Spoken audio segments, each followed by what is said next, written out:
The Windy Hill by Cornelia Meigs. Recording by Peter Eastman. Chapter 1. The Bee-Man.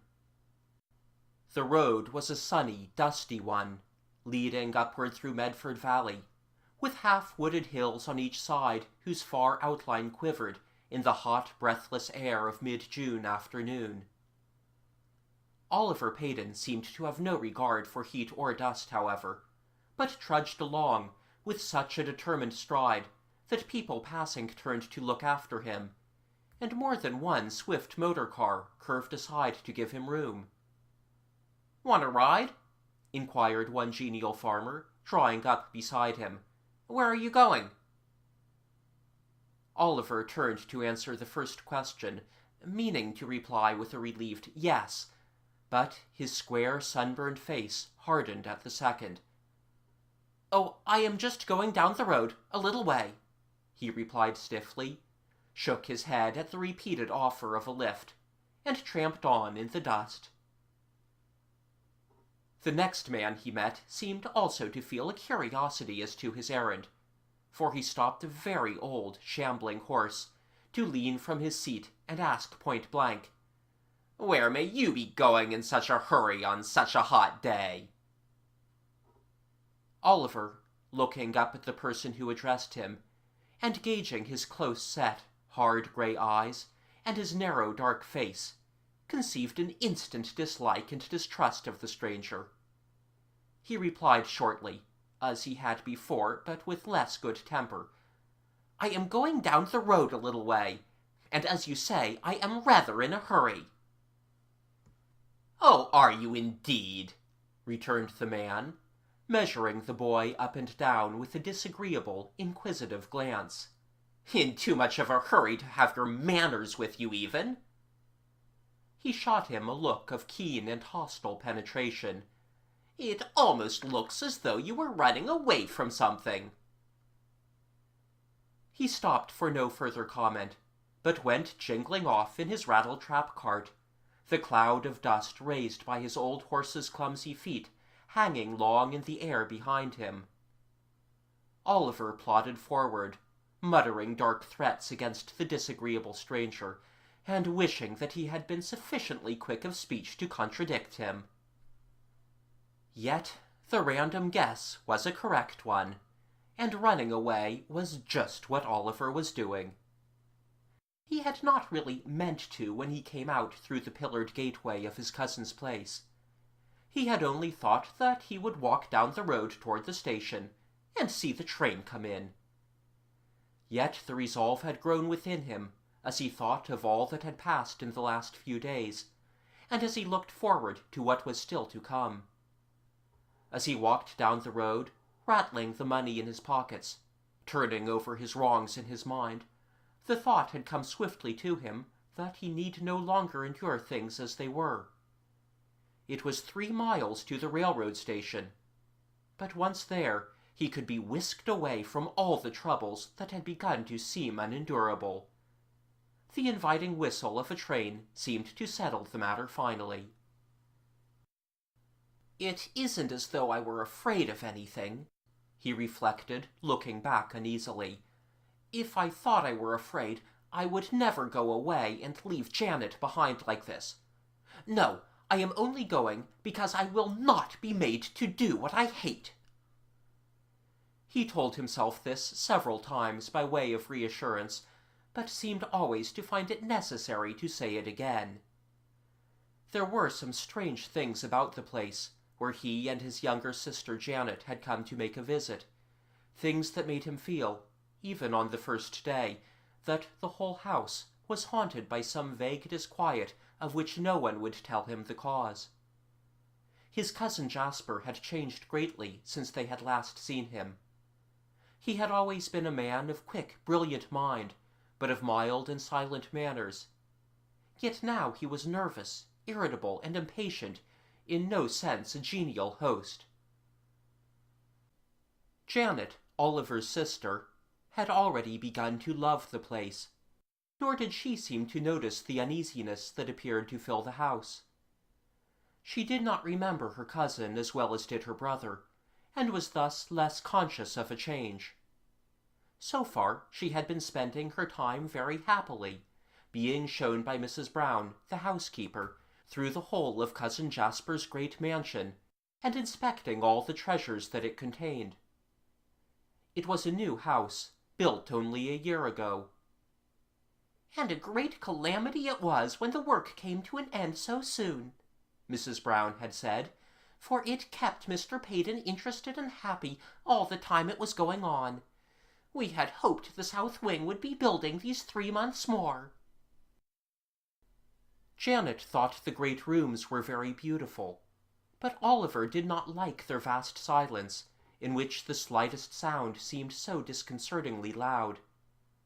He was not used to such a quiet house, for their own home was a cozy, shabby dwelling, full of the stir and bustle and laughter of happy living.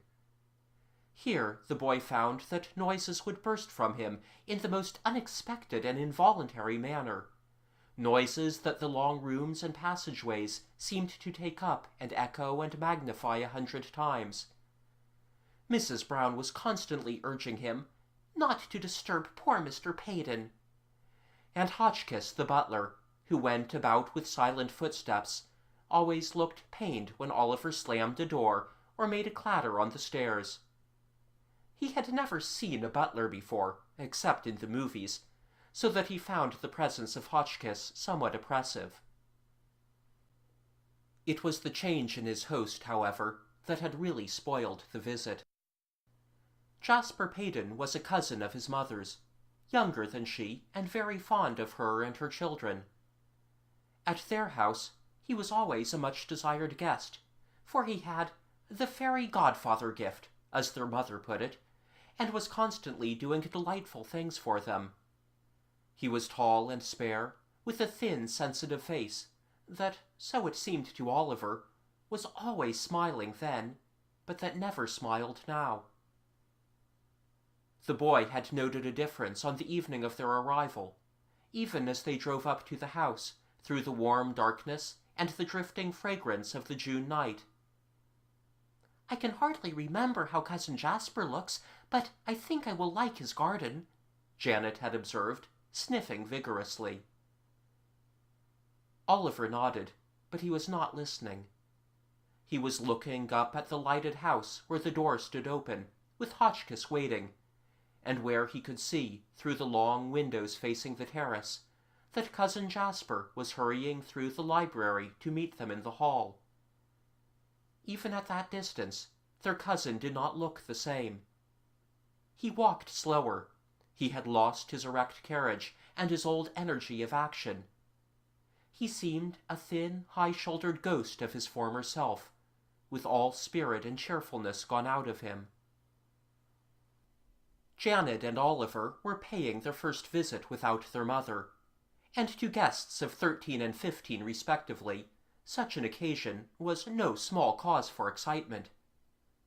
For that reason, they were very slow to admit that they were not enjoying themselves, but the truth at last could not be denied.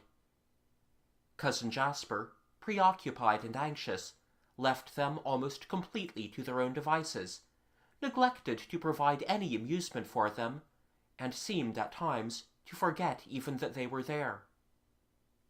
"You are a great comfort to him, my dears. He seems worried and distracted-like lately," Mrs. Brown had told them. "He does not like to be in this great house alone." To Oliver, it seemed that their presence meant very little, a fact which caused him to puzzle, to chafe, and finally, as was fairly natural, to grow irritated. After he and Janet had explored the house and garden, there seemed nothing left to do for Oliver but to stroll up and down the drive, stare through the tall gates at the motors going by, or to spend hours in the garage, sitting on a box and watching Jennings, the chauffeur, tinker with the big car that was so seldom used. Janet was able to amuse herself better, but her brother, by the third day, had reached a state of disappointed boredom that was almost ready, at any small thing, to flare out into open revolt. The very small thing required, was the case of Cousin Eleanor. They were all walking up and down the terrace on the third evening, directly after dinner, the boy and girl trying to accommodate their quick steps to Cousin Jasper's slower and less vigorous ones. Their host was talking little. Janet, with an effort, was attending politely to what he said, but Oliver was allowing his wits to go frankly wool-gathering. It was still light enough to look across the slopes of the green valley, and to see the shining silver river, and the roofs of one or two big houses like their own, set each in its group of clustering trees. Beyond the stream, with its borders of yellow-green willows, there rose a smooth round hill, bare of woods or houses, with only one huge tree at the very top, and with what seemed like a tiny cottage clinging to the slope just below the summit. "Where that river bends at the foot of the hill, there ought to be rapids and good fishing," the boy was thinking. "Perhaps I might get over there to see some day." He was suddenly conscious, with a flush of guilt, that Cousin Jasper was asking him a question, but had stopped in the middle of a sentence, realizing that Oliver was not listening. "So," he interrupted himself, "an old man's talk does not interest you, eh?" He followed Oliver's glance down to the crooked river, and made an attempt to guess his thought. "You were looking at that big stone house beyond the stream," he said, "and I suppose you were wondering who lives there." He seemed to be making an effort to turn the conversation into more interesting channels, so that Oliver immediately gave him his full but tardy attention. "A cousin of mine owns the house. We aren't really all cousins, or are related more or less, we who own the land in Medford Valley. But Tom Brydon is of closer kin to me than the others, and I am very fond of him. We have both been too busy just lately to exchange as many visits as we used to do. But he has a daughter, Eleanor, just about your age, Oliver, a thoroughly nice girl who would make a good playmate for both of you. I am neglecting your pleasure. I must have you meet her. You should see each other every day." The suggestion seemed to afford Janet great delight, but for some reason it had the opposite effect upon Oliver. Perhaps Cousin Jasper did not know a great deal about younger people. Perhaps he had not been taking sufficient note of the ways and feelings of this particular two, for it was quite certain that he had made a mistake. Oliver cared very little for girls, and to have this one thrust upon him unawares as a daily companion was not to his liking.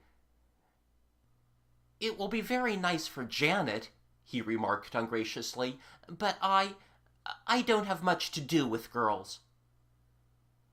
Some pure perversity made him picture his cousin Eleanor as a prim young person, with sharp elbows and a pinched nose and stringy hair. She would be lifeless and oppressively good-mannered, he felt certain. All the ill success of the last 3 days seemed to be behind his sudden determination to have none of her. But Cousin Jasper, having once conceived the idea, was not to be gainsaid. "No, I haven't been doing the proper thing for you. We will have Eleanor over to lunch tomorrow, and you two shall go with Jennings in the car to fetch her. Don't protest. It won't be any trouble." Later, as they went upstairs, Janet pleaded and argued with a thunderously rebellious Oliver, who vowed and insisted that he would have no unknown female cousin thrust upon him. "It is all right for you, Janet," he insisted, "but I won't have Cousin Jasper arranging any such thing for me. When I told him I didn't like girls, he should have listened. No, I don't care if it is wrong. I am going to tell him tomorrow just what I think." Janet shook her brown curly head in despair. "I believe you will have to do what he says in the end," she declared. The next morning, at breakfast time, Oliver had not relented, for a night haunted by visions of this unknown cousin had in no way added to his peace of mind. I have been thinking about that girl you spoke about, he began, looking across the table over the wide bowl of sweet peas to fix his cousin with a glance of firm determination. And I don't really care to meet her. Janet can go to fetch her, but you mustn't expect... I don't know how... His defense broke down, and Cousin Jasper was ill-advised enough to laugh. "Stuff and nonsense," he said. "If you are afraid of girls, it is time you got over it. I have telephoned Eleanor already, but she couldn't come." Oliver brightened, but relapsed the next moment into deeper gloom than ever. "She said that she would be at home later in the afternoon, so you and Janet are to go over and call on her. I have ordered the motor for 3 o'clock. It was Janet's suppressed giggle that added the last spark to Oliver's kindling anger. He was fond of his cousin Jasper.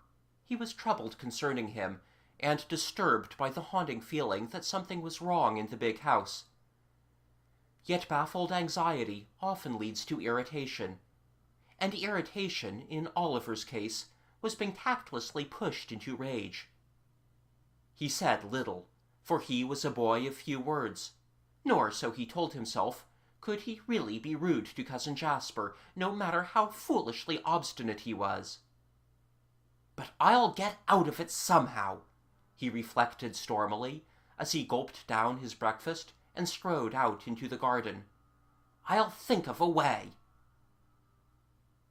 Cudgel his brains as he might, however, he could think of no plausible escape from the difficulty. He had found no excuse by lunchtime, and was relieved that Cousin Jasper did not appear, being deep in some task in his study. At 2:30, Janet went upstairs to dress, and Hotchkiss came to Oliver in the library to say, "The car was to be ready at 3 o'clock, sir. Is that correct?" To which Oliver replied desperately, "Tell Jennings to make it 3:30. I am going for a walk." So he had plunged out through the gates, and once away down the dusty road, he became more and more of a rebel, and finally a fugitive. "I won't go back," he kept saying to himself. "I won't go back." There was enough money in his pocket to take him home, and there was a train from the junction at 3. He could telephone from there, very briefly, that he was going, and that Hotchkiss was to send his things. He was beginning to discover some use for a butler after all. He trudged on, growing very hot, but feeling more and more relieved at the thought of escape. The way, however, was longer than he had imagined, and 3 o'clock came, with the station not yet in sight. There was another train at 5, he remembered, but thought that it would be better not to spend the intervening time waiting openly on the platform. He would be missed long before then, and Jennings and Janet, or perhaps even Cousin Jasper himself, would come to look for him. It would be better for him to cross the nearest meadow and spend the 2 hours in the woods, or he might settle the question over which he had been wondering, whether there were really fish in that sharp bend of the river. He climbed a stone wall and dropped knee-deep into a field of hay and daisies. Toward the right, a quarter of a mile away, he could see the house of grey stone, standing in the midst of wide green gardens, and approached by an elm-bordered drive. At that very moment he should have been rolling up to the door in Cousin Jasper's big car, to inquire for the much-detested Eleanor Bryden. He made a wry face at the thought, and went hurrying down the slope of the hayfield, passed through a grove of oak and maple trees, and reached the river. It was a busy, swift little stream, talking to itself among the tall grasses, as the current swept down toward the sea. A rough bridge spanned it just below the bend, and here he could stand and see the fish. For they were there, as he had thought. In the absence of fishing tackle, he could only watch them, but the wind of a car, passing on a road nearby, made him hurry on. Now, he felt, he was away from passers-by indeed. Another stone wall, patterned with lichen, separated him from the briar-filled wilderness of an old abandoned orchard. Each one of the twisted apple trees looked at least 1,000 years of age, so bent, gnarled, and misshapen had it become. Through the straight rows, he could look up the slope of the round hill that he had so often watched from Cousin Jasper's garden. He could make out the roof line of the tiny, dilapidated cottage, and could see that the big tree at the summit was an oak. The orchard was a deserted waste, and the house seemed uninhabited. Yet just below the summit, the hill was dotted with small box-like structures, painted white, that might have been chicken houses, but seemed scarcely large enough. Filled with curiosity, he went forward to investigate, munching as he went a yellow June apple that he had picked up in the grass.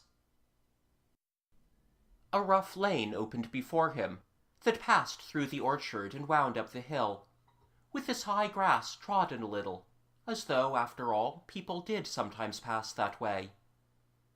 He had climbed only a little way when he heard voices. The tumble-down cottage was not empty as he had thought, for 2 people were standing in the doorway. He stopped abruptly. The man in worn overalls and the girl beside him, with her bobbed hair, bright eyes, and faded pink gingham apron, did not look like a very forbidding pair.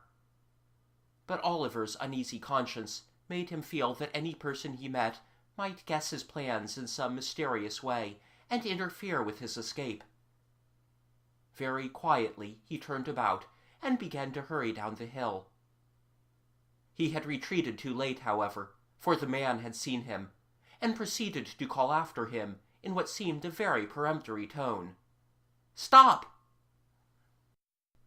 For a moment Oliver hesitated, uncertain whether to obey or to take to his heels and seek safety in the wood below. Could the man have read his secret, or was the apple in his hand the cause of the summons?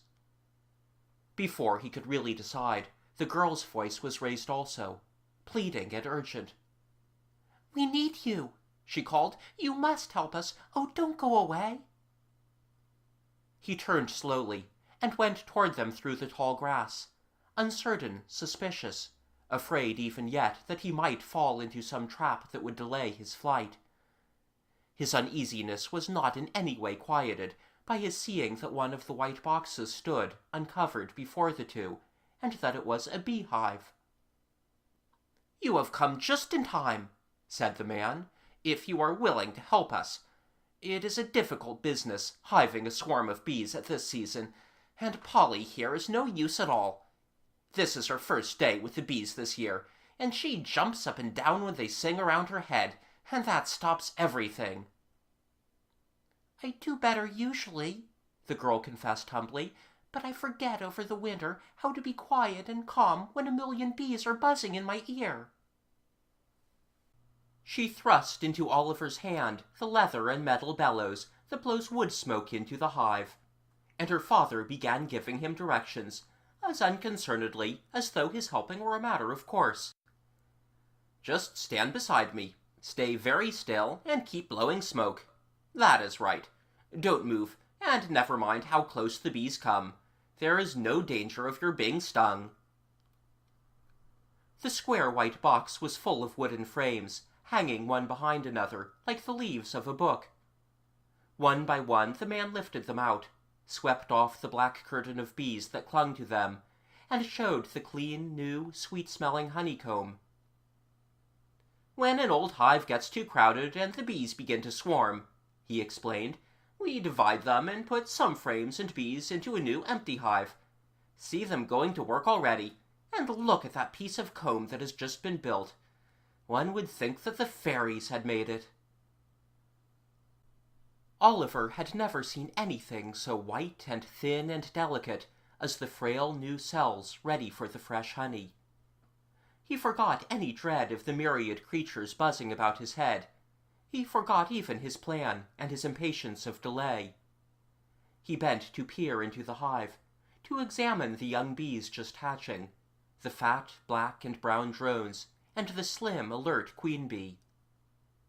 The girl, now that the responsibility of helping was off her hands, forgot her own nervousness, and pressed forward also to look and ask questions.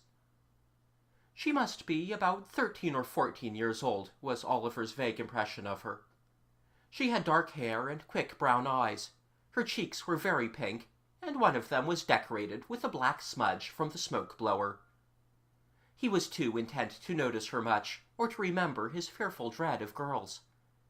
And of course, this little thing in the shabby apron was very different from the threatened cousin Eleanor. He could not see much of the man's face under the worn straw hat, as they bent over the hive, but he liked the slow, drawling voice that answered his innumerable questions, and he found the chuckling laugh irresistibly infectious.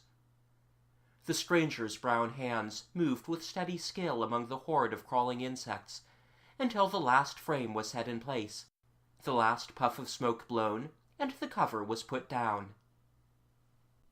"There, young man," said the beekeeper. "That was a good job well done, thanks to you. But you must not go yet. Polly and I always have a little lunch here in the honey house when we have finished, to revive us after our exhausting labor."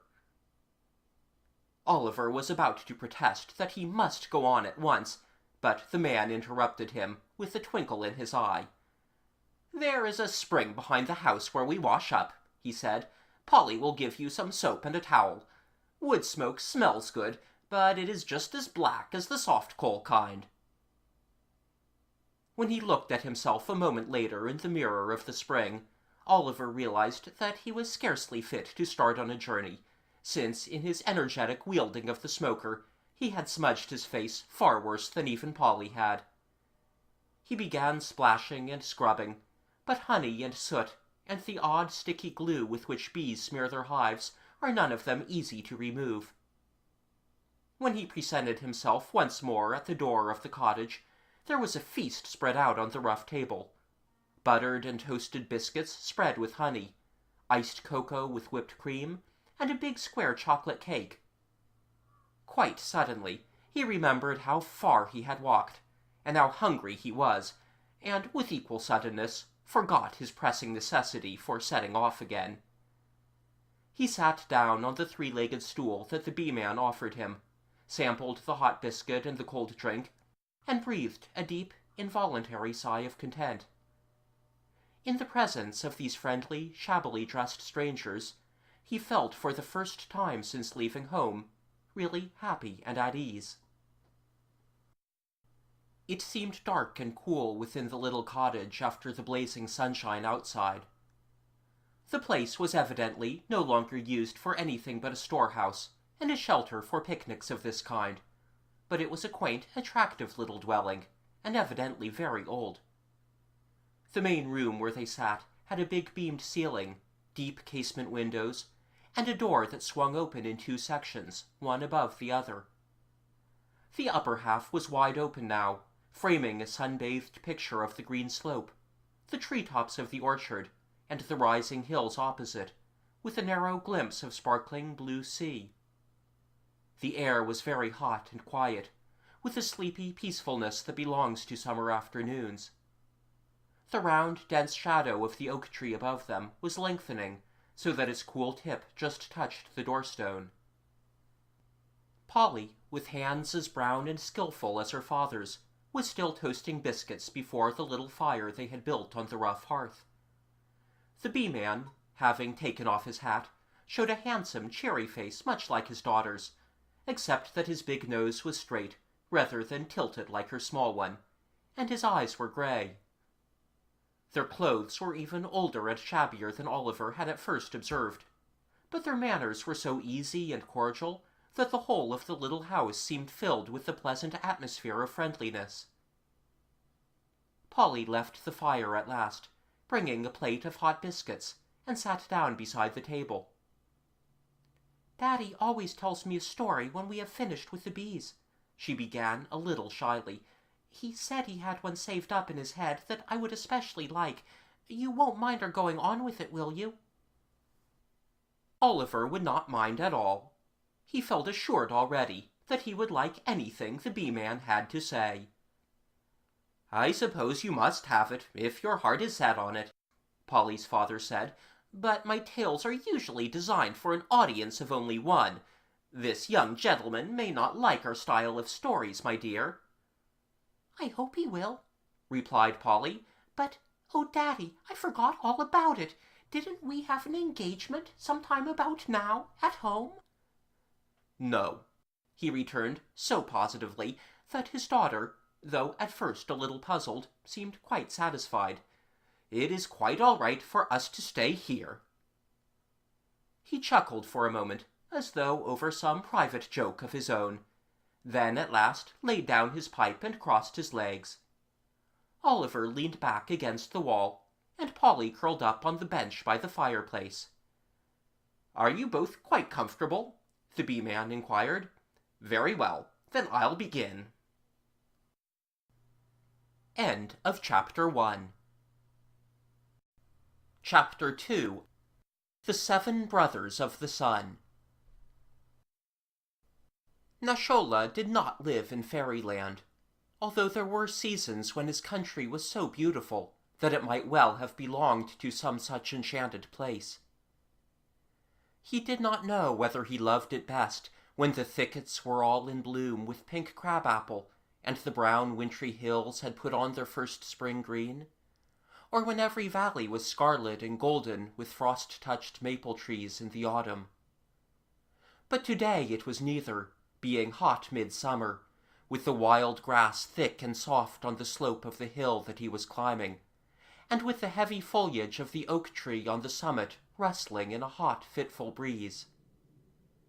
It was high noontide, with the sunlight all about him, yet Nashola walked warily, and looked back more than once at his comrades, who had dared follow him only halfway up the hill.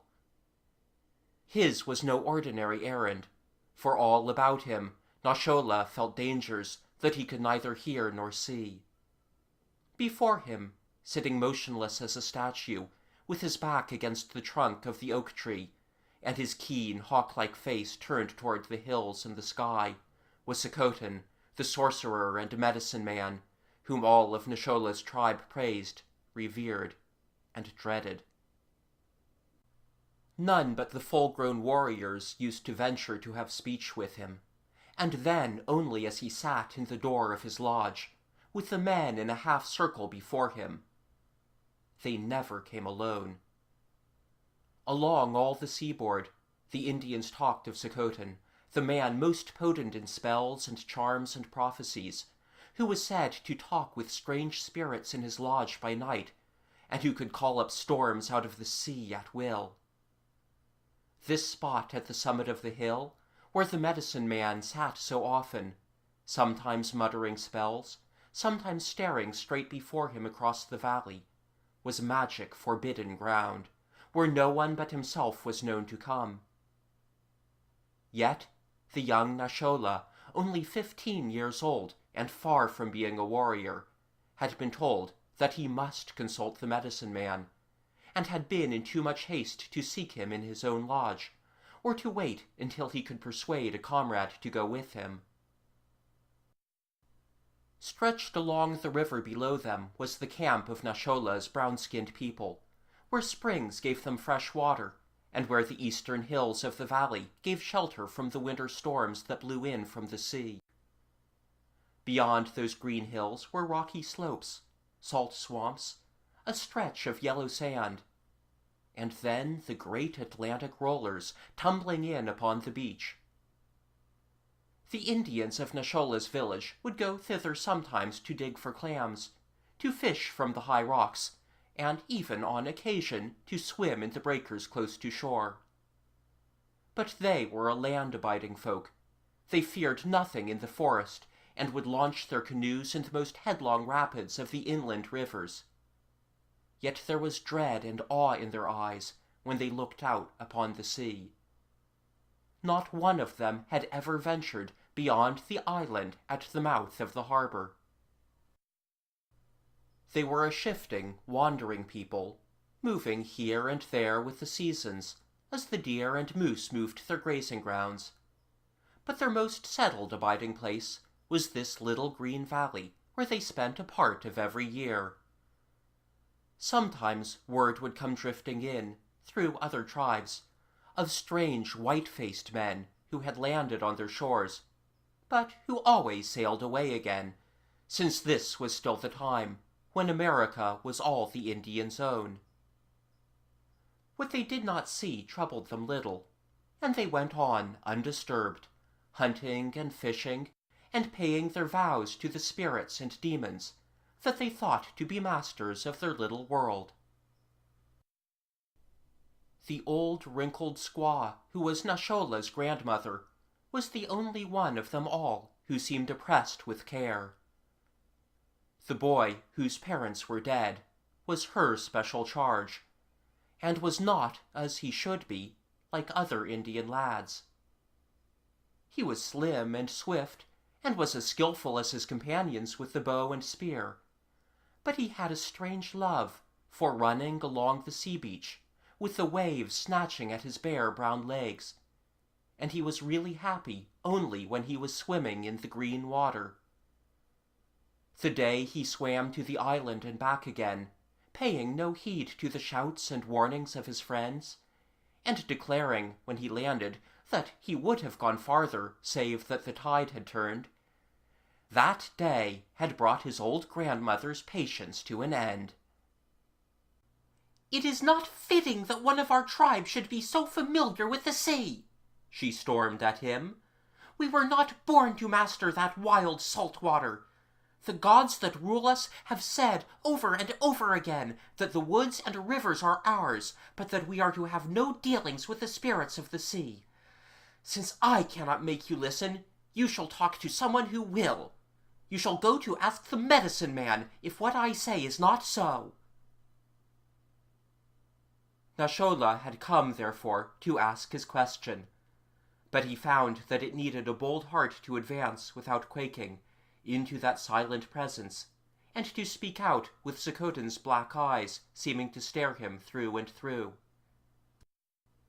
"Is it true," he began, "that men of our tribe should have no trust in the sea?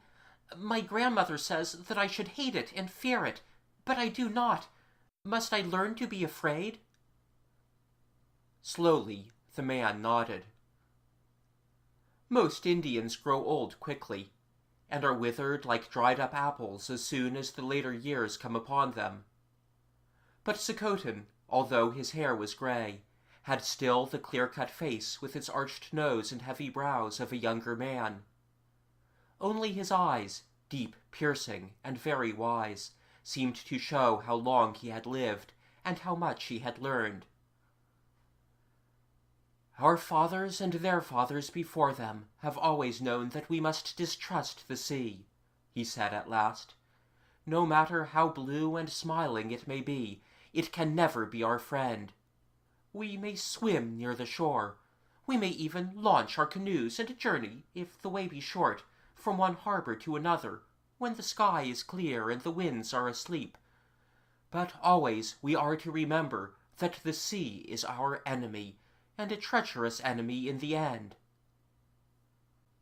He turned away to stare at the hills again, but Nashola lingered, not yet satisfied. It was unheard-of boldness to question Sakotan's words, yet the boy could not keep his hot protests to himself. "But is it not wrong to pretend to fear what we do not?" he objected. "Do the spirits of the water actually rise up and tell you that we must keep to the shore? I do not believe it, although my grandmother says so until my ears ring again." Sakotan turned his head quickly, as though to hide the ghost of a smile. "The voices of the wind and the breakers and of the thunder all cry the same message," he declared, "and wise men have learned that it warns them to hug the land. You must heed your grandmother, even though her words are shrill and often repeated." He would say no more, so Nashola went away, pondering his answer as he walked down the hill. After all, no harm had come to him from entering the medicine man's presence unbidden, as his comrades had all said. he answered their questions very shortly as they came crowding about him, and to the persistent queries of his grandmother he would say nothing at all. Yet the others noticed that his canoe lay unused in the shelter of a rock on the sandy beach where he had left it, and that he swam in the sea no more. The days passed, the hot, quiet summer passing with them. One evening, as they all sat about the campfire, one of the older warriors said quietly, "The time is near when our medicine man must go from us." "Why?" questioned Nashola's grandmother, while the boy turned quickly to hear. "He has not sat upon the hill nor before the door of his lodge for 3 days, and the venison and corn we have carried to him have lain untouched for all that time. One of us who ventured close heard a cry from within and groaning. It may be that he must die." "But will no one help him?" cried Nashola. It was not proper that a boy should speak out in the presence of the older warriors, but he could not keep his wonder to himself. "There is danger to common folk in passing too close to the medicine man's lodge," his grandmother explained quickly. "There are spirits within who are his friends, but who might destroy us. And when he is ill and to death, and the beings from another world have come to bear his soul away, then must no man go near." "Sometimes a medicine man has a companion to whom he teaches his wisdom, and who takes his place when he is gone," said the man by the fire. "But even that comrade flees away when death is at hand, and the spirits begin to stand close about his master. Yes, such a man must die alone." All through the night, Nashola lay awake, thinking of what he had heard. Sokotan was, he knew, a man of powerful magic, but he could not forget that there was a look in his eyes and a kindliness in his tone that seemed human after all. Must he suffer and die there without help, merely because he was greater and wiser than the rest? Or when death came close, and the host of unearthly beings gathered about him, would he not feel it of comfort to have a living friend by his side? It was long past midnight, and in the black darkness that comes before day, before the boy came to final resolution. He crawled out from under the shelter of his lodge, and slipped noiselessly through the sleeping camp. Every rustle in the grass, every stirring leaf in the thicket made him jump and shiver, yet he kept steadily on. The sharp outline of Sokotan's pointed lodge poles stood out against the stars, halfway up the shoulder of the hill. The door showed black and open as he came near, but there was no sound from within. The only thing that seemed alive was a dull glowing coal in the ashes of a fire that was not quite dead. The boy stooped down before the door and spoke in a shaking voice. "Sokotan, Sokotan, do you still live?" A hollow, gasping whisper sounded from the shadows within. "I am living, but death is very near." Nashola stood still for a moment. He could picture that gaunt figure lying helpless on the ground, with the darkness all about, peopled by strange shapes visible to the sorcerer's eyes alone, crowding spirits come to carry him away to an unknown world. But even as a wave of icy terror swept over him, he remembered how fearful it would be to lie all alone in that haunted darkness, and he bent low and slipped through the door. "I know that all the spirits of the earth and air and water are with you," he said as he felt his way to the deerskin bed and sat down beside it. "But I thought, among them all, you might wish for a friend beside you who was flesh and blood." A quivering hand was laid for an instant on his knee. "There is no man who does not feel terror when he comes to die alone," the medicine man whispered, "and Sokotan is less of a man than you." Through the dragging hours, Nashola sat beside him, listening with strained ears to every sound. The soft moving of a snake through the grass before the door, the nibbling of a field mouse at the skin of the tent, the sharp scream of a bird in the wood captured by a marauding owl. The blackness grew thinner at last, showing the lodgepoles, the shabby skins of the bed, and finally the sick man's face, drawn and haggard with pain. As the dawn came up over the hills, he opened his eyes and spoke. "Bring those herbs that hang against the lodgepole and build up the fire. When the stones about it are hot, wrap them in wet blankets and lay them in the tent. The gods may have decreed that I am to live." Noshola worked frantically all through the day. He filled the lodge with steam from the hot stones. He brewed bitter draughts of herbs and held them to Sakotan's lips once in every hour by the sun. After a long time he saw the fever ebb, saw the man's eyes lose their strange glittering, and heard his voice gather strength each time he spoke. For 3 nights and days the boy nursed him, all alone in the lodge, with men bringing food to leave at the door, but with no one willing to come inside. When at last Noshola went back to his own dwelling, Sakotan was sitting by his fire, weak and thin, but fairly on the way to health again. The friendship that had grown up during that night of suffering and terror seemed to become deeper and deeper as time passed. There was scarcely a day when Noshola did not climb the hill in the late afternoon, to sit under the rustling oak tree, and talk for a long hour with the medicine man. His companions of his own age looked askance at such a friendship, and his grandmother begged and scolded, but without avail. Almost always, as he sat with his back against the tree, or lay full length in the long grass that was beginning to be dry and yellow with the coming autumn, the boy would fix his eyes upon the hills opposite, through which there showed a gleam of sea.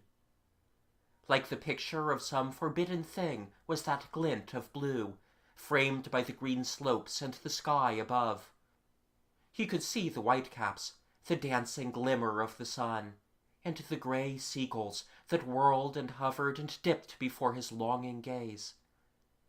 He would lift his head to sniff the salt breeze that swept through the cleft in the hills, and to listen for that far-off thunder that could sometimes be heard as the great waves broke on the beach. At last, one day when he had sat so long with his friend that dusk was falling and the stars were coming out, he broke through the silence with a sudden question. "Sakotan, what lies beyond that sea?" The medicine man shook his head without speaking.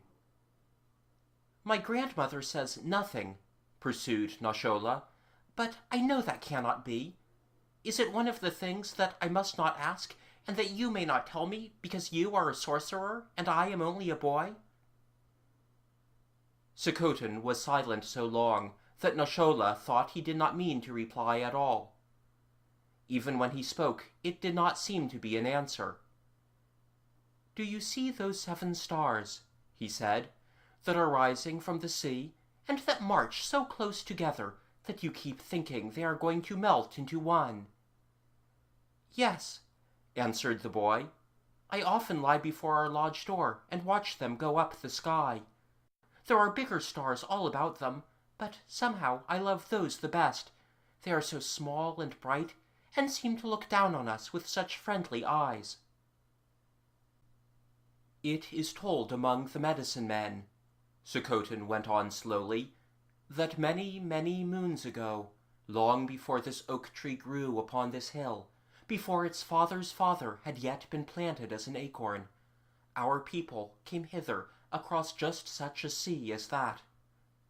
Far to the westward it lay, and they came, a mere handful of bold spirits in their canoes, across a wide water from some land that we have utterly forgotten. Some settled down at once upon the shores of the waters they had crossed, but some pressed eastward, little by little as the generations passed. They filled the land with their children, and in the end they came to another sea, and went no farther. But the men who had led them, were of a different heart than ours. There were always some who were not content to hunt and fish, and move only as the deer move or as the seasons change. They wished to press on, ever on, to let nothing stop the progress of their march. It is said that when they came to this sea, there were 7 brothers, who, when their people would no longer follow, launched their canoes and set off once more to the eastward, and never came back. They dwell there in the sky, we think, and they shine through those months of autumn that are dearest of all the year to our people, when the days are warm and golden before the winter, when the woods are bare and hunting is easy, when the game is fat from the summer grazing, and our yellow corn is ripe.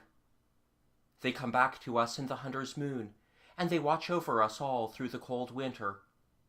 We call them the 7 brothers of the sun. Nashola was silent, waiting, for he knew from his friend's voice that there was more that he wished to say. Your mother, who is dead, was not of our blood, they tell me. Your father took her from another tribe, and they had brought her captive from the north of us, so that she is no kin of ours. Sometimes I think that there must have run in her veins the blood of those 7 brothers, and that in you their bold spirit lives again. There is no one of your kind who loves the sea as you do, who has no shadow of a fear of it. And you are first in all my life who has asked me what lay beyond. I should like, said Nashola steadily, still watching the grey water and the gleam of stars above it. I should like to go and see. Often have I wondered, the man went on, his voice growing very earnest, whether you would not like to come to dwell with me, to learn the lore that makes me a medicine man, and to take my place when I must go. I, who was taught by the wisest of us all, have waited long to find someone worthy of that teaching, and able to hold the power that I have. You can be a greater man than I, Nashola. Not only your whole tribe will do your bidding and hang upon your words, but the men of our race all up and down the coast will revere you and talk of you as the greatest sorcerer ever known. Will you come to my lodge? Will you learn from me? Will you follow in my way? Nashola tried to speak, choked, and tried again. I cannot do it, he said huskily. Why? There was a sharp note of wonder, hurt friendship, even of terror in the man's voice. The people of our village say you are not like other men, said the boy. They say you can call the friendly spirits of the forest and the hostile gods of the sea, and that you have wisdom learned in another world. But I, who am your friend, think it is not so. I love you dearly, but I know you are a man as I am. I know the sea is only water, and that the forest is only trees. I do not believe. He got to his feet, blind with misery, and went stumbling down the hill. The warm September darkness was thick about him, but up on the hill the starlight showed plainly the motionless figure sitting beneath the oak tree, never turning to look after him, uttering no sound of protest or reproach. A September days passed into October, as the 7 brothers rode higher in the sky. Strange tales once again began to come from the south. More white men had been seen in their ships, sailing up and down the coast, trading with the Indians, buying the fish that they had caught, and trying to talk to them in an unknown tongue. We have heard stories before, and will hear them again, said the older warriors incredulously. Such tales are of the sort that old women tell about the fires on winter nights. What does your friend the medicine man say of these rumors, Nashola? Asked one of the boys of his own age, but Nashola did not answer. He went no more up the hill to the big oak tree. He had held no speech for weeks with Sokotan. Yet he would suffer no one to ask him why. A day came when the news could no longer be disbelieved. A boy of the tribe, who had been digging for clams on the beach, came running home with startling tidings. "The white men, the winged canoes, as big as our lodges," he gasped. "Come quickly and see." Old men and young, squaws and papooses, everyone deserted the little settlement by the river and went in wild haste up the eastward hills to look upon this strange wonder. It was a lowering day with overcast skies and water of a sullen gray, and with ominously little wind. In speechless wonder, the Indians stood gazing, for there indeed were 3 white-sailed ships moving slowly before the lazy breeze, staunch little fishing vessels of English build, come to see whether this unexplored stretch of coast would yield them any cargo. As they watched, the largest one got up more sail, veered away upon a new tack, and was followed by the others. "What can they be? Are they come to destroy us all?" asked a trembling old woman, and no one could answer. "Hush," said another in a moment. "The medicine man is coming." Sakotan, who so seldom left his own lodge now, and who never mixed with the village folk, was climbing slowly up the hill after them. Nashola noticed that he had begun to look old, that his fierce hawk's face was sunken, and that he walked very slowly, leaning upon his staff. The men and women drew back respectfully as he advanced, and stood in a silent, waiting circle, while he shaded his eyes and gazed long at the ships, now growing smaller in the distance. "Are they friends or enemies, Sakotan?" one of the hunters ventured to ask. But the medicine man replied only, "That must be as the gods decree." "Then destroy them for us," cried the old squaw, Nashola's grandmother. "Call up a storm that will break their wings and shatter the sides of those giant canoes. Bring wind and rain and thunder and all the spirits of the sea to overwhelm them." There was a breathless silence as Sakotan slowly moved forward and raised his staff. Nashola, standing before the other boys, watched the medicine man's face with eyes that never wavered. Even as the sorcerer moved, there came a low mutter of thunder across the gray, level floor of the sea, and a distant streak of darker water showed the coming wind. "There is the storm! The very winds obey him!" The cry went up from all the Indians, save only Nashola, who stood silent.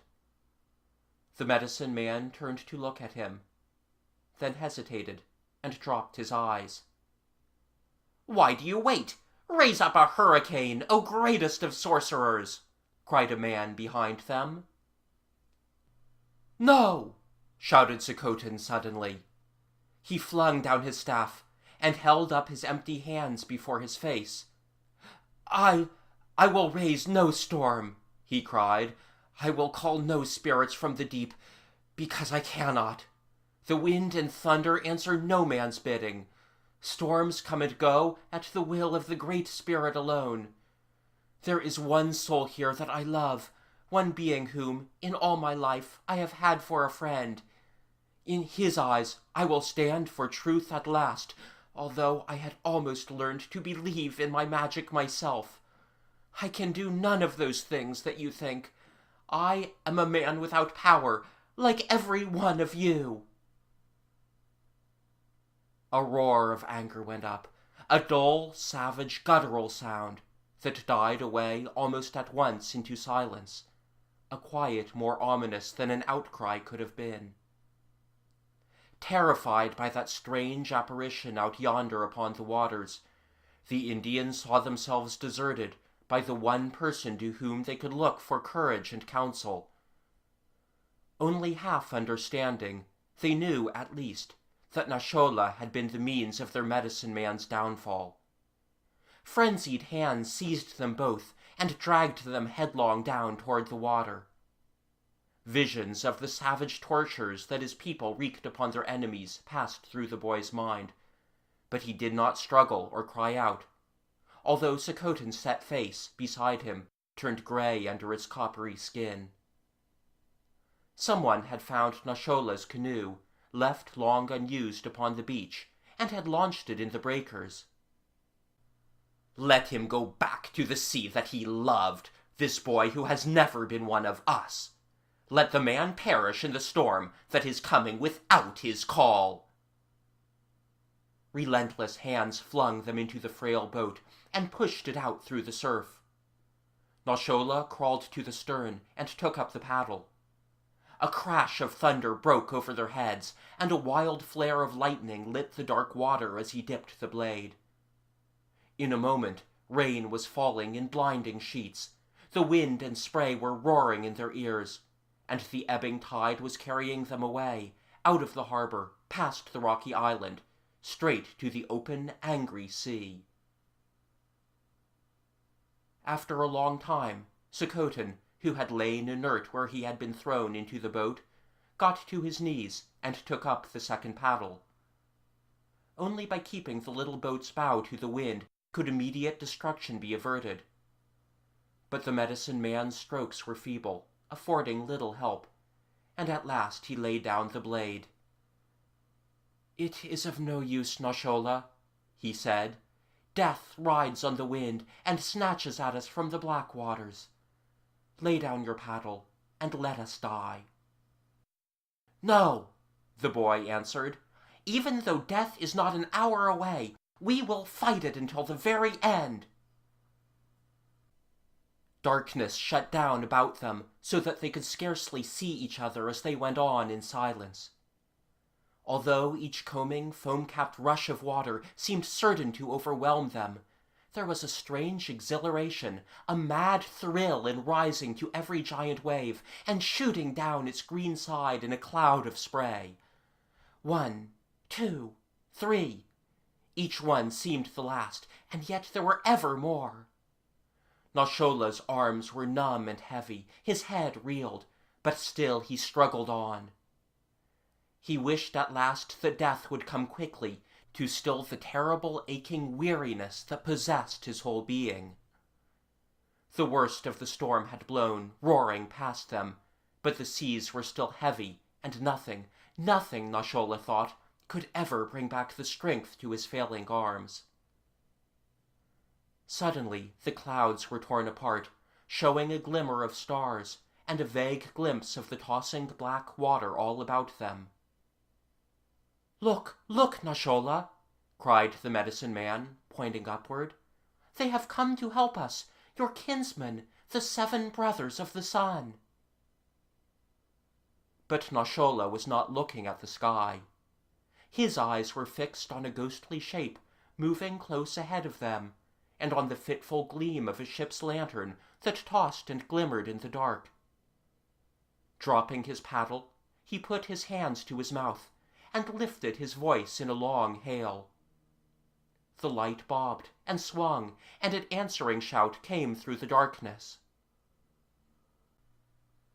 To the weather-beaten English sailors, used to the rough adventures of sailing new and uncharted seas, there was little excitement in picking up 2 half-drowned Indians, although they had never done such a thing before. They warmed the 2 with blankets, they revived them with fiery remedies, and they sat about them on the deck, trying to talk to them by means of signs, but with small success.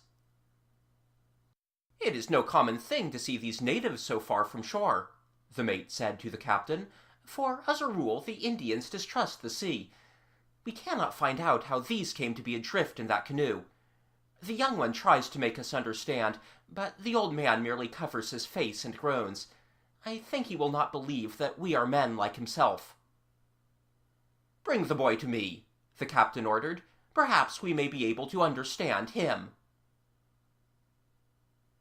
In the quiet dawn, when calm had followed the night storm, the ship ran in toward a rocky headland, to send a boat ashore. Yet, when it had been lowered, and Sokotin had dropped into it, he turned to see Nashola standing on the deck above, making no move to follow. "I am not coming, Sokotin," he declared steadily. "The chief of these men and I have talked with signs, and he wishes to carry me, to his home on this strange winged vessel. He promises that he will bring me safe back again. Then I can tell you and all of our tribe what these white men really are. And I have always longed to know what lay beyond this forbidden sea." Sokotin did not protest. "I have called you friend. I have wished to have you for my brother," he said. "But I must call you master now, since you have dared what I can never dare." Much has been said of the courage of those white men who crossed the stormy Atlantic in their little vessels to explore an unknown continent. But what of the brave hearts of those Indians who thought the white men were spirits come out of the sea, who did not know what ships were, yet who still dared to set sail with them?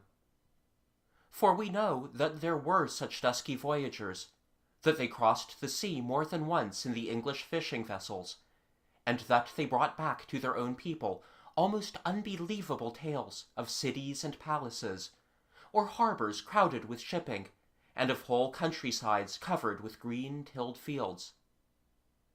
With all these wonders, however, they could tell their comrades that these white beings were men like themselves, to be neither hated nor dreaded as spirits of another world.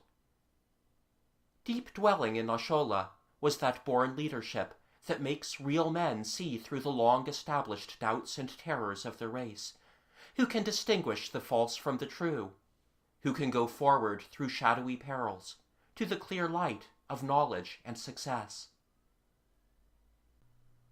It was in recognition of this that old Sokotin, half understanding, wholly unable to put his feeling into words, standing alone upon the headland, raised his arms in reverent salute, and cried a last good-bye to his comrade. "Farewell and good fortune, O brother of the sun!" End of Chapter 2. Chapter 3.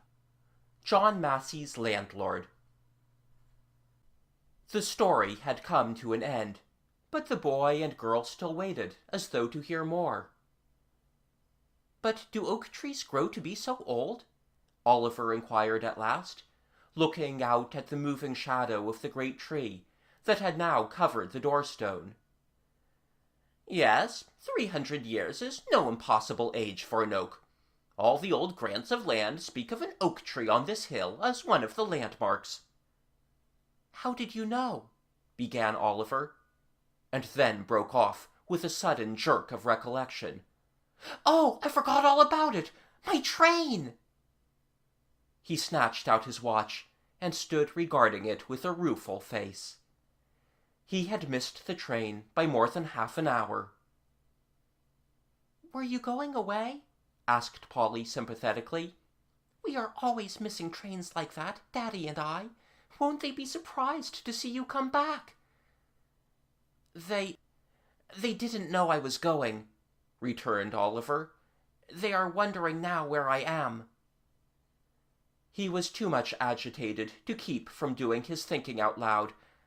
"I must be getting back. Thank you for the story. Goodbye." He was gone before they could say more, leaving Polly, in fact, with her mouth open to speak, and with the bee-man looking after him, with an amused and quizzical grin, as though he recognized the symptoms of an uneasy conscience. "We never asked him to come again," Polly lamented. To which her father answered, "I believe he will come just the same." The smooth machinery of Cousin Jasper's house must have been thrown out of gear for a moment when the car came round to the door and Oliver failed to appear. It was running quietly and noiselessly again, however, by the time he returned. Janet was curled up in a big armchair in the library, enjoying a book when he came in. She looked up at him rather curiously, but only said, "Eleanor Bryden's mother telephoned at 3:30 that Eleanor had been detained somewhere she didn't quite know where. She was very apologetic, and hoped we would come some other time. I walked down the road to look for you, but you weren't in sight. I met such a strange man coming in at the gate. He turned all the way around on the seat of his cart to stare at me. I didn't like him."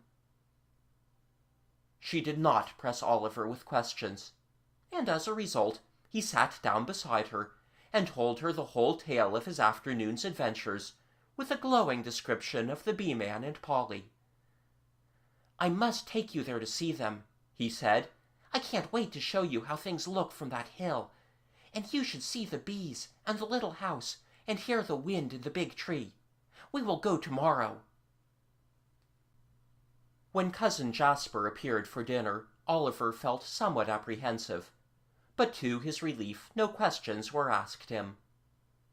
Their cousin listened rather absently while Janet explained why the proposed visit had not been made, and he offered no comment. He looked paler even than usual, with deeper lines in his face, and he sat at the end of the long table, saying little and eating less. Afterward he sat with them in the library, still restless and uneasy, and speaking only now and then, in jerking sentences that they could scarcely follow.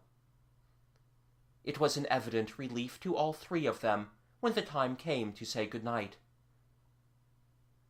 Oliver looked back anxiously over his shoulder as their cousin returned to his study, and as they, at the other end of the long room, went out into the hall. "Something has happened to upset him more than usual," he said. "Do you think he could have guessed what I intended to do?"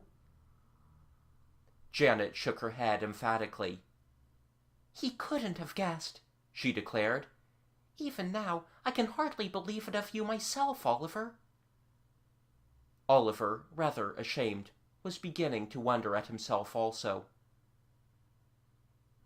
They had fallen into the habit of going upstairs early, to the comfortable sitting-room into which their bedrooms opened. It was their own domain, a pleasant, breezy place, with deep wicker chairs, gay chintz curtains, flower-boxes, and wide casements opening on a balcony. They had both found some rare treasures among the books downstairs, and liked to carry them away for an hour of enjoyment before it was bedtime. Oliver settled himself comfortably beside a window, opened his book, but did not immediately begin to read. His eyes wandered about the perfectly appointed room, stared out at the moonlit garden, and then came back to his sister. "Why aren't we happy here, Janet?" he questioned. "It seems as though we had everything to make us so." "Because he isn't happy," returned his sister, with a gesture toward the study, where Cousin Jasper, distraught, worried, and forlorn, must even then be sitting alone. "But why isn't he happy? There is everything here that he could wish for." Oliver added somewhat bitterly after a pause, "Why don't grown-up people tell us things? It is miserable to be old enough to notice when affairs go wrong, but not to be old enough to have them explained." "Perhaps," said Janet hopefully, "we will be able to prove that we deserve to know. I think that you will anyway, and then you can tell me." It was not only the younger members of the household who were struggling with mystery that night, however. Before they had been reading many minutes, there came a discreet tap at the door, and Hotchkiss appeared upon the threshold. Oliver was wondering what a boy unused to butlers was supposed to say or do on the occasion of such a visit, and even Janet, better at guessing the etiquette of such matters, seemed at a loss. And so also was Hotchkiss, as it presently began to be evident. If the butler had been of the regulation variety, he might perhaps have known how to ask a few respectful questions without a change of his professional countenance, and have gained his information without betraying its significance. But as it was, he had for the moment put off the wooden, expressionless face that he was supposed to wear at his work, and was openly anxious and disturbed. "We're troubled about Mr. Peyton, Mrs. Brown and I," he began, coming frankly to the point at once.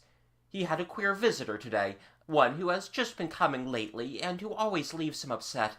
I wonder if you saw him. A thin man with a brown face and a kind of way with him somehow, in spite of his bad clothes. "Did he drive a shambling old horse?"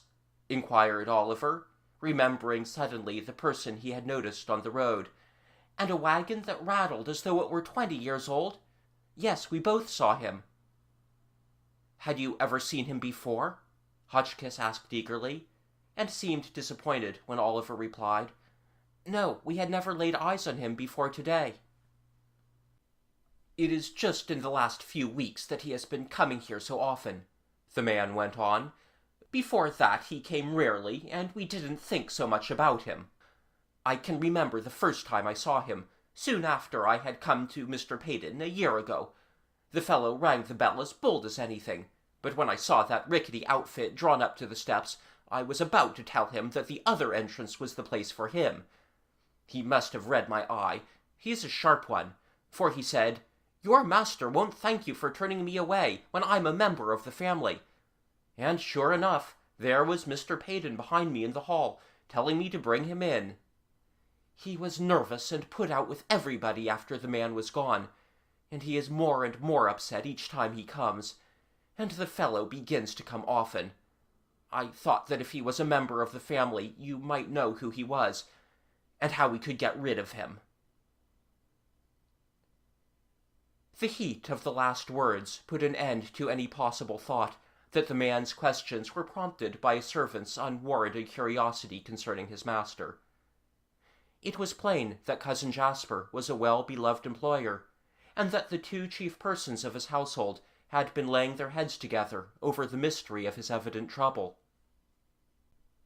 Hotchkiss was about to tell them more, when a bell sounding below summoned him away. There was an interval during which they tried to return to their books, but found their minds occupied with thoughts of what the butler had said. Who could this man be, whom they had both noticed, and both set down as odious, and whose coming seemed to have such an unhappy effect upon Cousin Jasper? A relative? It did not seem possible. Presently Hotchkiss was at the door again, more troubled than ever. "Mr. Peyton wants the motor, but it's Jennings' evening off, and he has gone to town," he said. "Didn't I hear you tell him, Mr. Oliver, that you knew how to drive that make of car?" Oliver had, indeed, dropped such a hint 2 days before, hoping that the dullness of his visit might be lightened by his being invited to take the car out for a spin. The statement had fallen on quite unheeding ears in Cousin Jasper's case, but had been treasured up by the butler. "Yes, I can drive it," agreed Oliver, rather doubting whether Cousin Jasper would really desire him as a chauffeur. He got up and went downstairs, to find his cousin waiting in the hall, so nervous and impatient that he made no other comment than, "We must make haste." Oliver hurried out to the garage, backed out the heavy car, paused under the portico for Cousin Jasper to climb in beside him, and sped away down the drive. "Which way?" he asked, as they came out through the gate, and was directed along the road he had followed that afternoon. "You may go as fast as you like. I am in a hurry," was Cousin Jasper's unexpected permission, so that Oliver, nothing loath, led out the car to its full speed. It was very dark, for the moon had gone under a cloud. The road, showing vaguely white through the blackness, was nearly empty, and the tree trunks flashed by, looking unreal in the glare of the lamps, like the cardboard trees of a scene on the stage. The big car hummed, and the wind sang in Oliver's ears, but for only the briefest moment, for they seemed to come immediately to a crossroad, where Cousin Jasper bade him turn. A slower pace was necessary here, for the going was rough and uneven, yet not so difficult as that of the narrower lane in which they presently found themselves. Here the machine lurched among the deep ruts, rustled through high grass and low-hanging trees, and finally came to a stop before a gate. "No, wait here," directed Cousin Jasper, as Oliver made a move to get out. "I shall not be gone very long." He climbed out and jerked at the gate, which, one hinge being gone, opened reluctantly to let him pass. He stalked away, a tall, awkward figure in the brilliant shaft of light from the lamps, walking with a fierce, determined dignity up the path that disappeared into the dark. Oliver felt a sudden rush of pity for him, and of shame that he had so nearly deserted him. It must be hard, he thought, to be so miserable and anxious, and to have no one to talk it over with. And I do wonder what is the matter. He waited an hour, and another. He had dimmed his lamps, and could see vaguely the outline of a house, with one dull light in a window. A dog barked somewhere beyond the gate, and presently a child began crying. It cried a very long time, then at last was quiet, but still no one came. Oliver fell asleep finally against the comfortable leather cushions, and slumbered he knew not how long before he was aroused by the protesting creak of the broken gate. He thought as he was waking that a man's voice, high-pitched with anger, was talking in the dark, but when he had rubbed the sleep from his eyes, he saw no one but Cousin Jasper. "I had not thought it would be so long," was all his cousin said as he got in, and after that there was no word spoken until they entered their own gate and rolled up to the door. "You drive well for a boy. Good night," said Cousin Jasper as he climbed out and entered the house. In his hurried, awkward way he was attempting to express his gratitude, but he had managed to say the wrong thing. "For a boy, indeed!" snorted Oliver, as he guided the car into the door of the garage, and repeated it as he went up the stairs to his room. "For a boy!" The big clock in the hall was solemnly striking 1.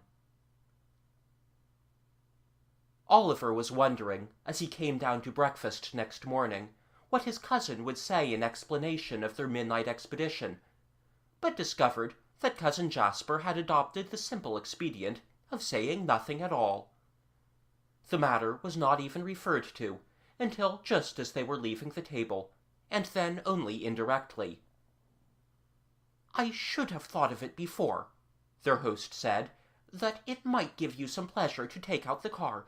Use it every day if you wish, and take Jennings or not, just as it suits you. I have real confidence in your driving, Oliver." It was surprising how completely matters were put on another footing by what he had said. If Cousin Jasper had confidence in him, Oliver thought, he need no longer feel like a neglected outsider, one who was of no use or worth in the household. "Get your hat, Janet," he urged promptly. He had not an instant's hesitation in deciding where they would go first. Just as Cousin Jasper was entering his study, he turned back to say, "Now, about your Cousin Eleanor." But Oliver either did not or would not hear, as he sped away toward the garage. Perhaps Cousin Jasper understood the smile that Janet gave him, for he smiled himself and said no more. In the very shortest time possible, Oliver and Janet were bowling along the smooth white road with all the blue and golden sunlight of a cool June morning about them.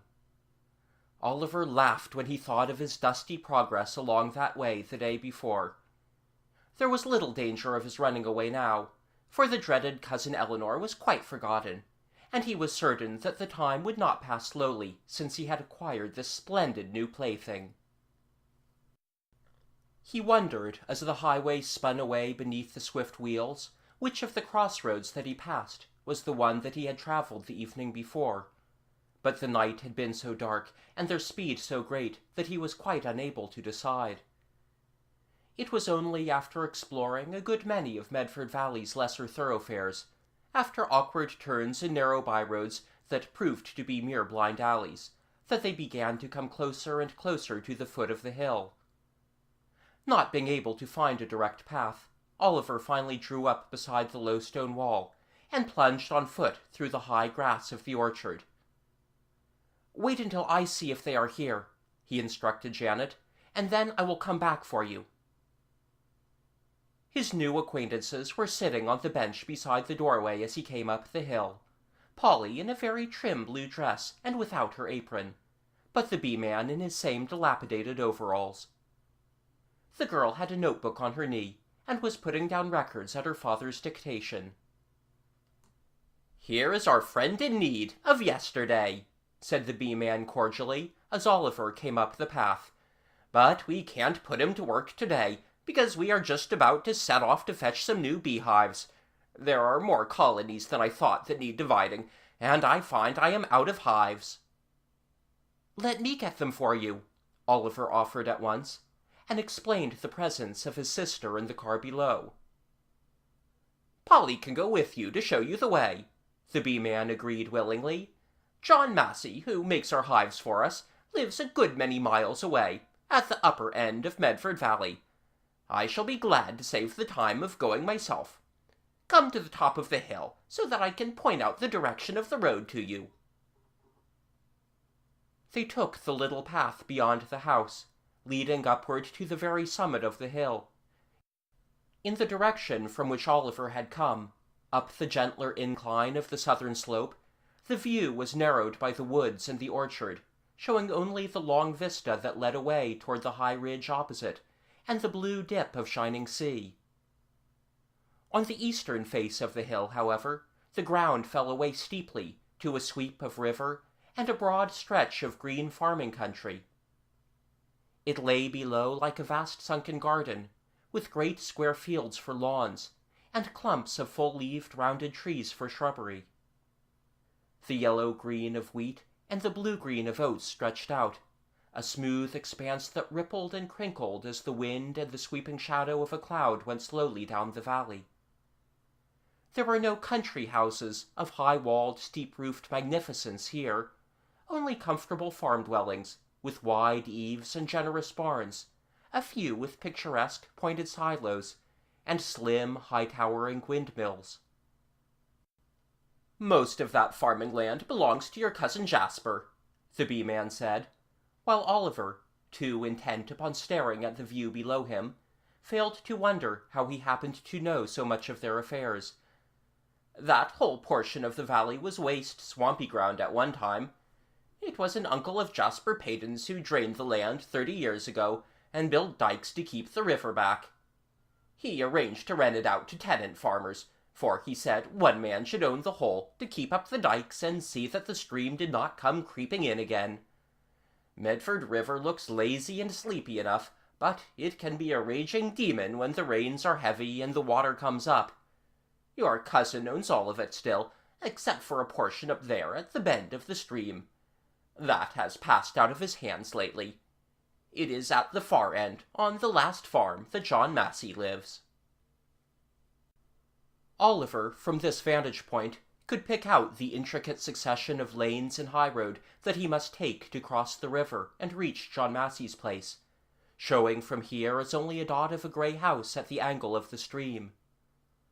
The sunshine was very clear and hot over the valley below, but the oak tree spread its broad shadow all about them, and bowed its lofty head to a fresh, salt-laden wind. "See how still the trees are along the river," said the bee-man, "but the oak tree is never quiet. The breeze comes past that gap in the hills, yonder where you can look through to the sea, and it seems never to stop blowing. So we call this place the Windy Hill." The three set off on their errand very gaily in the big car, although Polly and Janet, in the back seat together, were a little shy and silent at the very first. At the end of a mile, however, they were beginning to warm toward each other, and had set up a brisk chatter before they had gone 3. "I knew Janet would like Polly," Oliver was thinking. "She is the sort of girl I like myself, not like Cousin Eleanor. The kind that makes you feel that your clothes and your manners are all wrong, and that you haven't anything to say. Those are the girls I can't stand." He quite forgot that this harsh judgment of his unknown relative was not based upon any real evidence. When they reached the floor of the valley, they found it as level as a table, with a straight road running from end to end, along which they sped in a whirling cloud of dust. Other cars passed them, driven by prosperous farmers. The growl and clatter of motor tractors sounded from the fields on either hand. Halfway up the valley, the character of the places seemed to change. The houses had the look of needing paint. The weeds were taller along the fences, and there were no silos nor tractors to be seen. As they neared John Massey's house, the road came close to the river, with a high grass-covered bank of earth that was the dike rising at their left as they drove along. They were obliged to stop where some horses were walking in the road ahead of them, and seemed slow in making way. The big gray and brown creatures were dragging huge flat stones, each hooked to the traces with an iron chain, scuffling and scraping along in the dust. "I'm sorry," said the sunburned man who drove the last team, looking back to where the car waited in the road. "We'll make room in a minute, but the horses are doing all they can." "We are in no hurry," responded Oliver. "Where are you taking the stones, and what are they for?" "To mend the dike, quite a way downstream. It takes a lot of patching to keep banks like these whole and strong, but they guard some valuable land. The dike looks as though it needed repairs up here at this end, but nobody does much to it. Mr. Peyton has us go over his section of the banks every year." The horses moved forward, leaving room for them to pass, and the car went on. John Massey's house was the last one at the end of the road, a little place with a roof that needed new shingles, and with sagging steps leading up to the door. Oliver, with some difficulty, squeezed the big car through the gate, and followed the ruddy driveway to the open space behind the house. There was a stretch of grass, a well, 2 straggling apple trees, and a row of beehives. An inquisitive cow came to the gate of the barnyard, and thrust her head over it to stare at them, with the frank curiosity of a country lady who sees little of strangers. "Here is John Massey," said Polly, as a rather heavy-faced, shabby man with kindly blue eyes came out of one of the barns. "My father gave him some of these beehives, and taught him how to make new ones. He is very clever at it, and it means a good deal to him to make ours, for he is very poor. He works very hard on his farm, but it never seems to be much of a success." The hives were brought out and paid for, and stowed in the back of the car.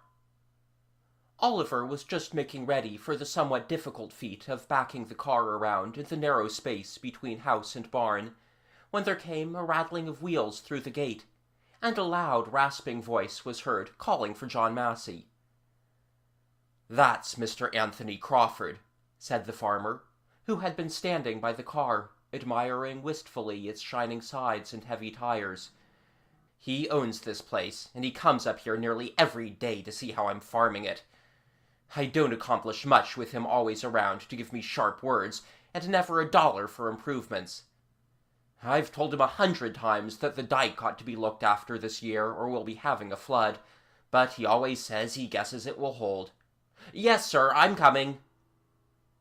The calls had grown too loud to be disregarded, although it was plain that John Massey was in no haste to obey the summons. In a moment the owner of the voice came jingling and rattling around the corner of the house, the same narrow-faced, grey-eyed man that Oliver had met on the road, driving the same bony, knock-kneed horse. "Whoa there, whoa!" cried the driver, for the old white steed had caught sight of the car, and was testifying to its dislike of it by grotesque prancings and sidlings that threatened to wreck the ramshackle trap. "Here, get out of my way," he ordered Oliver. "That is, if you know how to handle that snorting locomotive that you think you're driving." Red with anger, Oliver started his engine, and embarked upon a maneuver that was difficult at best, and under the present unfavorable circumstances proved to be nearly impossible. He turned the car half round, collided with a pigsty, backed into the barnyard fence, and narrowly missed taking a wheel off Anthony Crawford's decrepit wagon. That gentleman assisted the process, with jeering remarks and criticisms, while Oliver grew redder and redder with fury and embarrassment. At last, however, the car was turned, and stood for a moment in the driveway, facing the white horse, which seemed to have resigned itself to the presence of the puffing monster, and to be very reluctant to move. "I have got out of your way, now will you be good enough to get out of mine?"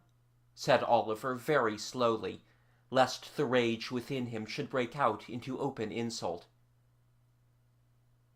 In spite of his anger, he could not help noticing that the man before him moved with a curious easy grace, and that when he smiled, with a white flash of teeth, he was almost attractive.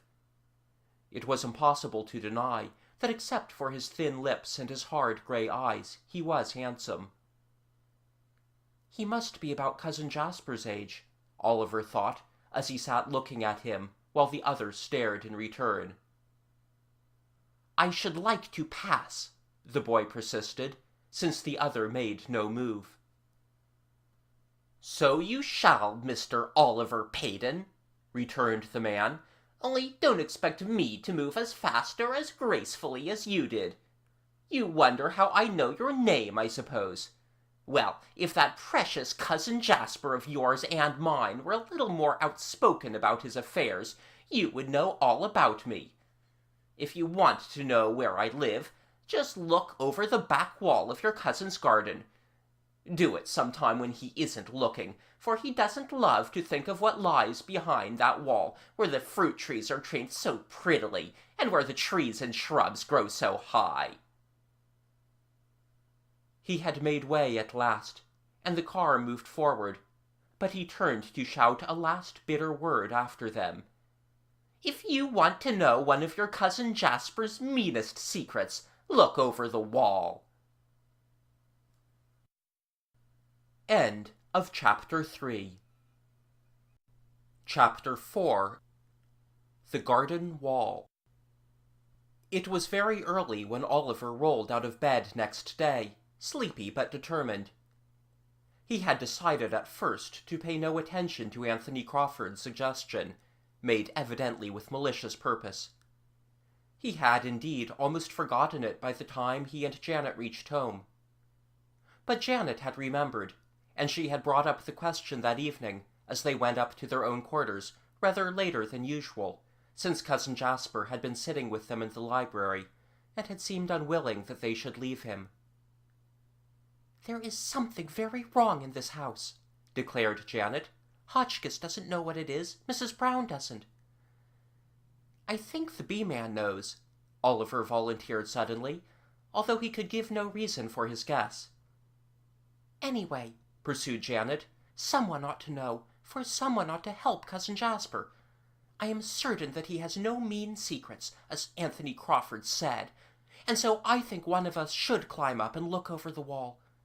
It had better be you," she added, wisely but regretfully, "because if we both try it, someone is sure to see us." It was, therefore, Oliver who was stirring at sunrise, for his investigations must be made before anyone else was up.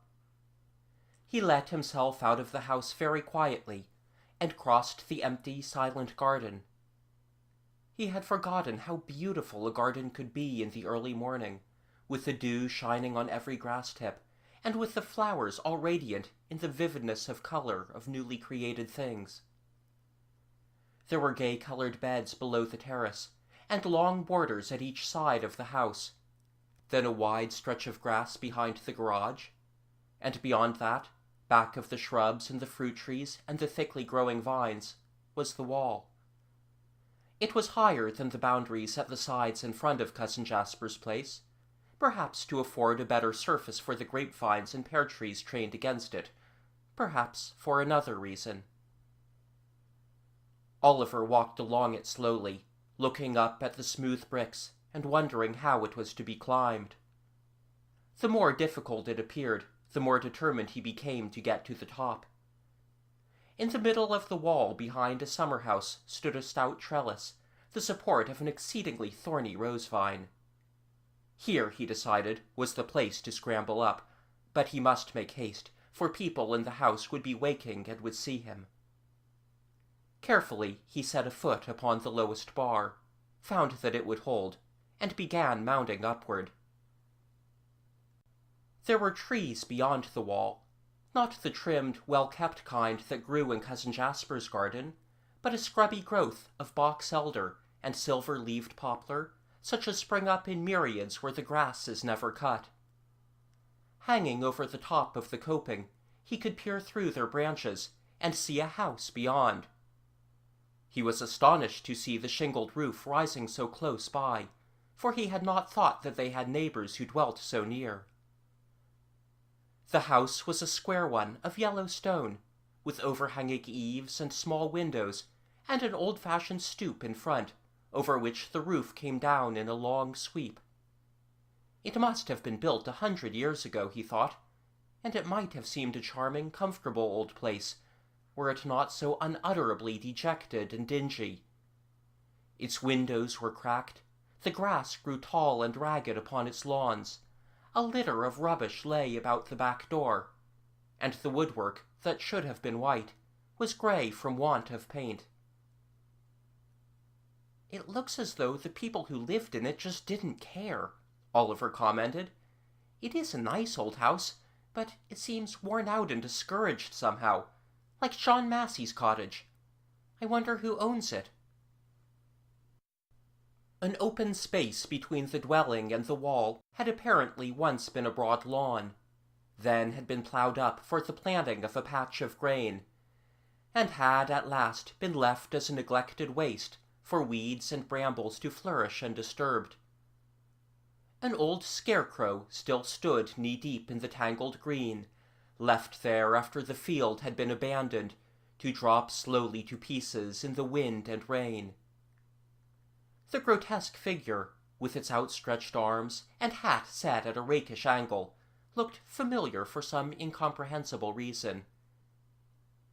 As Oliver clung to the wall, squinting through the leaves and wondering why that should be, the mystery was suddenly solved. The door of the house opened with a squeak of rusty hinges, and somebody came out on the step. It was Anthony Crawford. No wonder the scarecrow looked like its master, for it was wearing his old clothes, garments to which there always cling a vague resemblance to the person who once wore them. A child with very yellow hair came running out upon the doorstone, laughing aloud at some small joke of his very own. When he saw Anthony Crawford, however, he sobered suddenly, and slipped back into the house without a sound. The man stood upon the step and stared, with narrowed, penetrating eyes, over toward the wall. The gables and chimneys of Cousin Jasper's big house must show through the trees from where he stood, and judging by the look with which he regarded them, it seemed that he hated the very roof that sheltered Jasper Peyton.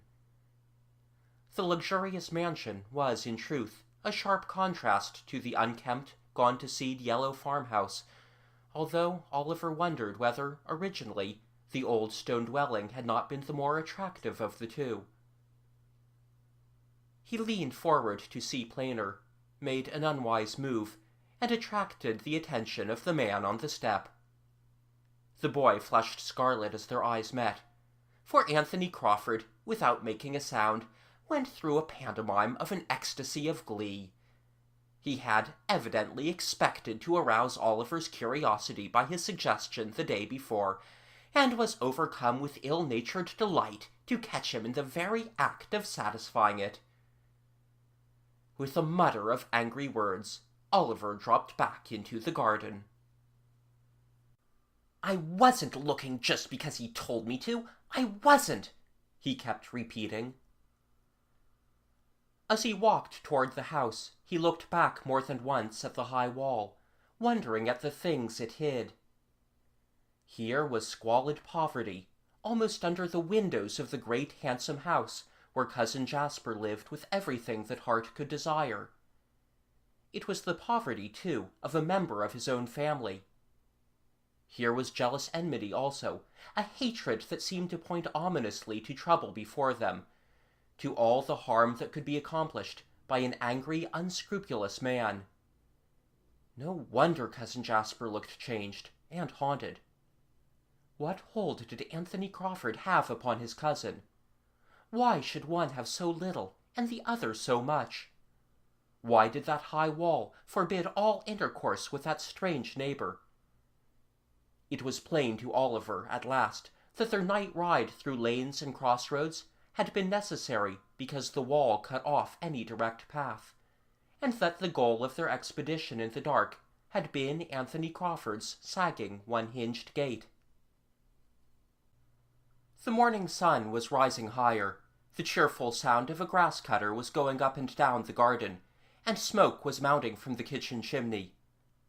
With some care, lest he should be asked the cause of his scratched hands and torn sleeve, Oliver slipped into the house and sought his own room. He and Janet talked over all that he had seen, but they could make little of it, and were, indeed, more mystified than ever. At intervals during the day, they kept coming back to the subject, and were still talking of it that evening, as they sat in the library with the long windows open upon the terrace and upon the flowering garden. They had come to no conclusion, however, when the study door opened and Cousin Jasper came toward them across the hall. He looked less troubled tonight, and was smiling as though he had been looking forward to this hour they were to spend together. Yet his face changed in a moment at the sound of rattling wheels on the drive, followed by the appearance of a troubled Hotchkiss at the door with the reluctant question, "Will you see Mr. Crawford, sir?" The visitor had not waited, but came pushing in behind him. "We do not need to stand on ceremony," he said, "when it is all in the same family. These are your two guests, eh? You need not introduce them. We have met before. I saw the boy very recently, in fact. He seems to be an enterprising fellow, and was conducting some investigations of his own. Well, we won't talk of it now." Oliver writhed inwardly under the sharp glance, but could muster no appropriate reply. He was thinking again that Anthony Crawford might have been handsome, except for those restless gray eyes that were set too near together. Although his host was obviously anxious to lead him away to the study, the visitor planted himself in the middle of the library floor and stood his ground firmly. "Have you thought over my offer, Jasper?" he said. "Are you ready to give me my share, or shall I take all?" "I have given up what seemed your share," Jasper Payden returned steadily, "and rather than quarrel with you further, I would gladly give you all. But I believe to shut one's eyes to justice is wrong, even in such a matter as this." The other's calm broke suddenly under the force of ungovernable anger. "You will be sorry," he cried. "You will lose more than those fat acres by the river and this fine house where you hoped to live so happily, until I came. You won't give in, will you? Your high principles, or your stubbornness, will still hold you back from giving me what is mine? Then I can tell you that I will drag your good name down where my own stands. I will publish that disgrace of mine that you hushed up to save the family pride. You will have people looking into your own past. They will be saying, if one of the family was crooked, why not another? There is always a pack of gossips and scandalmongers who are only too glad to snap at the heels of any prominent man. I will loose them all upon you, Jasper Payden, every one." He stopped, perhaps to draw breath, while Cousin Jasper stood before him, very silent and very white. The man's narrow eyes turned first to Oliver, who was bursting with unexpressed rage, and then to Janet, who was regarding him with astonished and horrified disapproval. "You do not like my way of talking?" he said to her. "I assure you that all I have said is the truth." "Then I should not think," she replied bluntly, "that you would have many friends if you often tell them the truth in just that way." "I have no friends," he declared. "Friends exist only to hurt you. It is my belief that men prosper better alone. Have no illusions, trust nobody, feel that every man's hand is against you, and then you will know where you stand. That is my policy. Your soft-hearted cousin here, his one mistake is that he trusts everyone. He likes everybody. He even trusts me a little, on very small evidence, I can assure you. He would hate me if he could, but because we are of the same blood, he cannot even bring himself to do that. Eh, Jasper, am I not right?" "If you think you have said enough to these children," said Cousin Jasper, wincing but still quiet, "perhaps we had better discuss this business further in some other room." "Very well," returned the other, quite good-tempered again. "I should be glad enough to have them hear the whole, but, of course, if there are some things that you do not wish known—" He walked away toward the study, quite at his ease, humming a tune and casting sharp appraising glances about him, as though the thought of ownership were already in his mind. The door beyond the hall closed behind them. "What a hateful man!" cried Janet, almost in tears. "Poor Cousin Jasper, and we can't do anything to help him." Oliver, equally miserable, stood at the window. The moon was coming up behind the trees, a great red moon just past the full, misshapen and lopsided, that seemed to be laughing at them. He stamped his foot in angry impotence. "And he doesn't seem to me even to believe in himself. It is as though he were playing a part, just showing off." He pointed through the window at the disgraceful cart and dejected old horse standing before the wide white steps. "I don't think he has to drive that wretched wagon at all. He just does it to make Cousin Jasper ridiculous." The session in the study was prolonged so late that in the end Janet and Oliver abandoned their sleepy effort to wait until Anthony Crawford should depart, and went dispiritedly upstairs to bed. "I have made up my mind to one thing," said Oliver firmly, as they reached the top of the stairs. "I am going to ask the bee-man what we ought to do. I feel as though I had known him always, and I am sure he can help us." "But ought we to tell him Cousin Jasper's secrets?" objected Janet doubtfully. "And, by the way, what is his name? You never told me." "Why, I don't know it," exclaimed Oliver, in a tone of complete astonishment. "I never even noticed that I didn't. It doesn't matter. I will ask him tomorrow. And you understand, from the first minute he speaks, that you can trust the bee-man." He went away to his room, where, so it seemed to him, he had been asleep a long time before the rattle of wheels aroused him.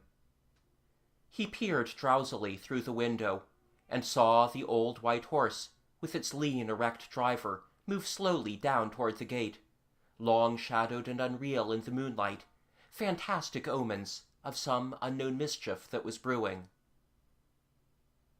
Next morning, as he and Janet left the car beside the orchard wall and climbed the grassy slope of the hill, Oliver's one misgiving was lest the bee-man should not be there. But yes, as they came up the steep path, they heard voices, and smelled the sharp, pleasant odor of wood smoke drifting down toward them. The wind was high today, singing and swooping about the hilltop, slamming the swinging door of the house, and scattering in all directions such bold bees as had ventured out to ride down the boisterous breeze to the honey-filled meadows below. Janet was as warmly welcomed as Oliver, and they were both bidden to come in and sit down beside the table where Polly was sorting the little wooden boxes in which the bees build the honeycomb. "We were just going to begin a story," said the bee-man. "Polly has been clamoring for it for half an hour."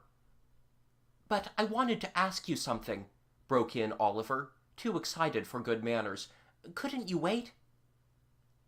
"I believe," said the bee-man slowly, giving him an odd glance that seemed to carry a message of complete understanding. "I believe that sometimes it is better, when you are troubled about something, to cool off and settle down, and come at an affair slowly, and I think this is one of the times." Oliver nodded. He felt quite sure that the bee-man was right. End of chapter 4.